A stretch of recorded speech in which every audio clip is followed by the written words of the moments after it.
morning. It's 10 a.m. and it's my day off, so I'm going for a drive. I'm gonna do the same loop I usually do and take some pictures. Except today it's snowing. It's 0 degrees Celsius and it's snowing. So it's not ideal. I'd be on foot if it wasn't snowing. I'm just gonna shoot out the Jeep window and keep my camera equipment dry. So what I'm doing though is, what I'm doing is I'm looking for birds and wildlife, but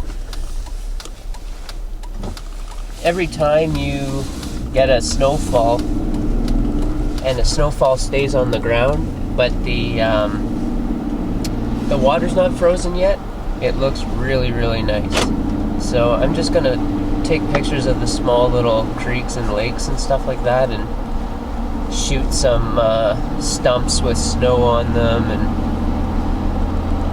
whatever I see. But very special, I got my hands on this sucker, Nikon 200 to 500. If you watch my videos, you know I typically shoot with an 80 to 400. I've been shooting with an 80 to 400 for about a year now, and I know how good it is. I know how sharp it is. It's a really great lens. The vibration reduction is like spot on. But I'm curious about this 200 to 500. So what I'm going to do is what I always do. I'm going to drive around. I'm going to take pictures with that 200 to 500. I'm going to leave my 80 to 400 in the bag for the most part, but I will take comparison shots. Like, I will compare them, so it will come out of the bag. But I'm going to shoot as if I already own it. I'm going to do what I would do if I did own it. I don't own it. I'm simply just borrowing it and I'm testing it. Because I wonder, did I spend too much money on my 80 to 400? The thing was like $2,700. And it's a hell of a lens, don't get me wrong, but this thing wasn't exactly around at that time, right? So this kind of changes things. I mean, you got a 200 to 500, 5.6 the whole way through, with vibration reduction that is supposed to be 4.5 stops better. Or, well, it gives you 4.5 stops, basically, of vibration reduction. And from my initial tests, when I first got my hands on it, it looks really good. It looks really sharp.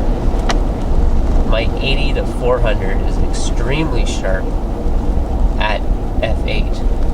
I was shooting birds at f8 and I could not believe how sharp that lens was. But there is some value in having a little bit more reach. So actually what I'm gonna do is get my camera out and put it on my lap in case I see anything. Look at the tripod collar on this 2 to 5 and the tripod collar on this 80 to 4. Full focus is on, vibration reduction is on, normal, and I'm on autofocus. Aperture priority, ISO 500 is good, I guess. Let's go.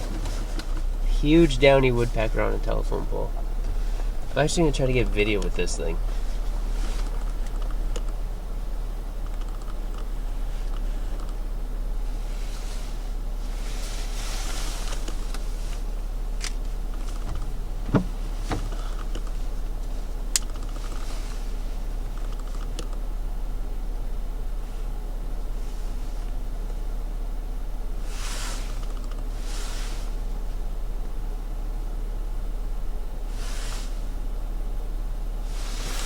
I'm not getting video of anything. Try videotaping with a 500mm. Wow, I couldn't even find the bird. Okay. Moving on. Maybe I'll just stick to pictures. Kind of a really personal review because I am very curious about this lens and I have a real personal interest in it. I don't want to be shooting with an 80 to 400. You guys are following my YouTube channel, and then all of a sudden I have a 200 to 500. So if I'm gonna drive around and compare the cameras, I mean the lenses, and if I'm gonna trade one in for the other, I'm gonna take you guys along for the ride. And I just don't want people to be like, "What the hell? I thought you had an 80 to 400 for a year. Now you got a 200 to 500." But so it's not so much a review, though I am reviewing it. But this isn't your typical, review where I'm sitting down at a table with a white background, really well lit, and I got a whole bunch of equipment, and I'm just like reviewing them side by side. It's more of a photo vlog, and I'm sharing my thoughts on it. And I could guarantee you that 80 to 400 mil is a really good lens, but it's really kind of expensive, and you do get what you pay for. It is very sharp, but Nikon hasn't, at that time, they haven't been in the super telephoto game for amateur and enthusiast photographers yet at that time. The 80 to 400 is a professional zoom lens. It's not as sharp maybe as like a prime, but it's versatile, it's nanocrystal coated, it's got a really good range. This has kind of a tight range, 2 to 5, and I'm going to shoot some tight landscape shots with it and really see what 200 millimeters, what I could squeeze into the frame with 200 millimeters. It might not be much, or I might be pleasantly surprised, who knows. But let's cut to the chase.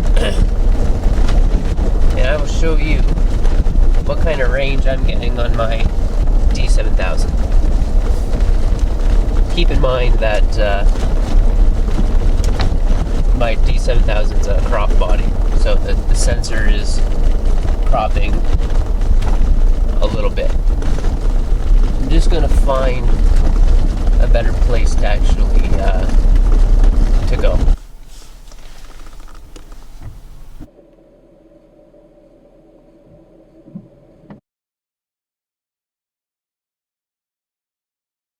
It is a little tight. Trying to fit things in at 200 millimeters. I mean, things that are just right off the side of the road. That's the only real downfall so far. Little island here, but that might be too tight. Oh, geez, yeah. That's not even close. Oh, wait, here. I'll show you.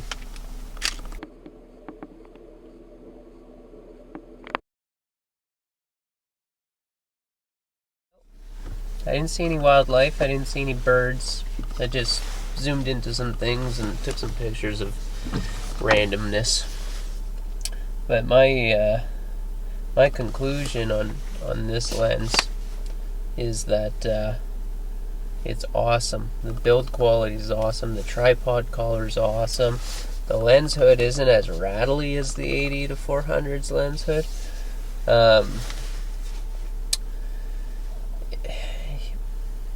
I really probably would have bought this lens if I didn't have that 80 to 400 already.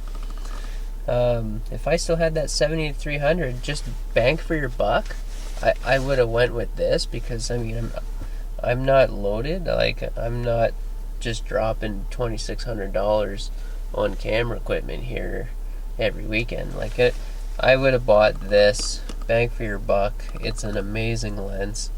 I really do like it. Because I own the 80-400 already though, I'm gonna stick with that. I wouldn't trade an 80-400 for this. I would upgrade to this if I had a 70-300. If you have a 70-300 or a 55-200 Nikon lens, I would recommend this lens. I would even keep your 55-200 or 70-300, because then you would at least have some range in the medium telephoto area, because 200 is kind of tight. That's the only thing. The versatility of the 80-4 I really appreciate. The size difference isn't that much. The weight difference isn't that much. This lens isn't as heavy as I thought it would be, and I love the lens hood. If you have an 80-400, you know what I'm talking about that lens hood. Like it's snapped in, but it's not like, it doesn't rattle. Vibration reduction seems awesome. I actually want to take the tripod collar off this and put it on that, but I don't think I'd get away with that. But anyways, I'm just gonna keep driving. Thought I'd share my thoughts on it with you. I wasn't really sure what my thoughts on it were, but they're both amazing lenses. Both strongly recommended. From what I've seen, it's extremely sharp. The 80-400 looks a little sharper, but I mean, sharpness isn't everything. Anyways, I'm at the end of this trail here. I'm gonna hit the highway, head her back home now, and I gotta go check my game camera, and I got other things to do today. So thanks for watching. I hope this was informative if you were thinking about going with this monstrosity of a lens. Over and out.